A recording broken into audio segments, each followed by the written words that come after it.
So it's more or less a truism that if you take a male dominance hierarchy, the probability that the men at the top of the hierarchy will leave offspring is much higher than the probability that the men at the bottom will leave offspring. And it's true in many, many species. Now there's a much higher probability of the average female leaving offspring than the average man. So now then imagine that there's characteristics that push a man up a dominance hierarchy. Okay, and then imagine that there are characteristics that push a man up a set of dominance hierarchies. So that each dominance hierarchy has something in common with all of the others. It's sort of like the idea of a good player of a game being a good sport across games. So then imagine that the idea of the successful male starts to become encapsulated in biology, because the species is going to, the male part of the species at least, is going to be adapting to the selection pressures placed on the male by the male dominance hierarchy. So what happens is you have a competition between men. The men that win the competition find partners and mate.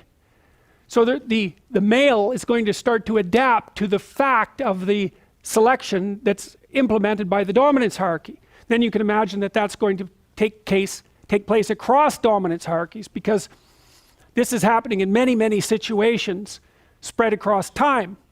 And so then the idea of how the proper man should act starts to become incorporated in the biology and also in the expectations of the society.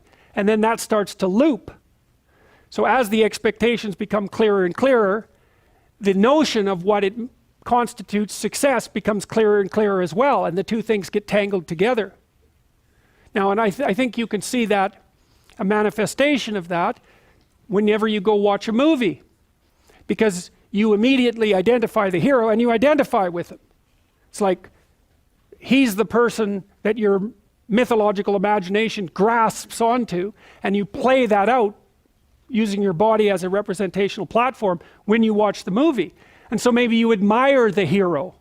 If he's a successful hero, you do. Well, that admiration is the manifestation of the instinct that drives you towards that kind of behavior.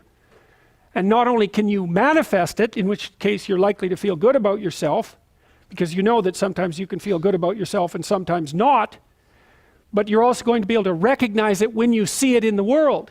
And that's going to manifest itself in admiration. And admiration is the proclivity to imitate. So the meme can be you can imagine, dominance hierarchies are very, very old. They're like 300 million years old. They've been around a very long time. And the idea that we have an image of what it takes to climb the dominance hierarchy, it's more or less self-evident. Because that's the landscape that selected us.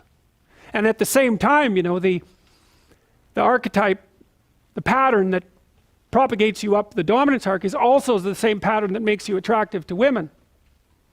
They're the same thing. So, and of course that's a massively powerful selection mechanism. And sexual selection has really shaped human beings. It's turned us into what we are.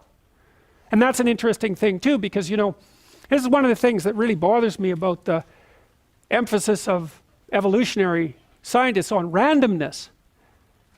It's like the mutation generation process is random or quasi-random. We don't know that for sure, because there is evidence now that you can inherit acquired characteristics, and that was, nobody thought that was possible 20 years ago. So things have taken a very weird twist in the Darwinian world. But for the sake of argument, we could say that the mutation process is random, but the selection process isn't random.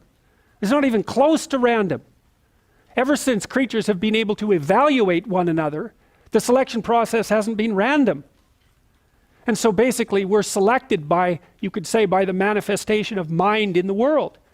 Unless you believe that women, for example, exercise no conscious choice in their mate selection, which seems completely absurd.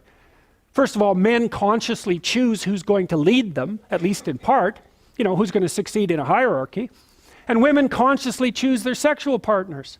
So the idea that the selection process, that the evolutionary process is random, it's an absurd proposition. Sexual selection makes it non-random. And Darwin knew that. He emphasized sexual selection a lot, but modern biologists since the time of Darwin, except for the last about 20 years downplayed the role of sexual selection. And I think the reason for that is that it brings mind into the evolutionary process in a way that they don't like.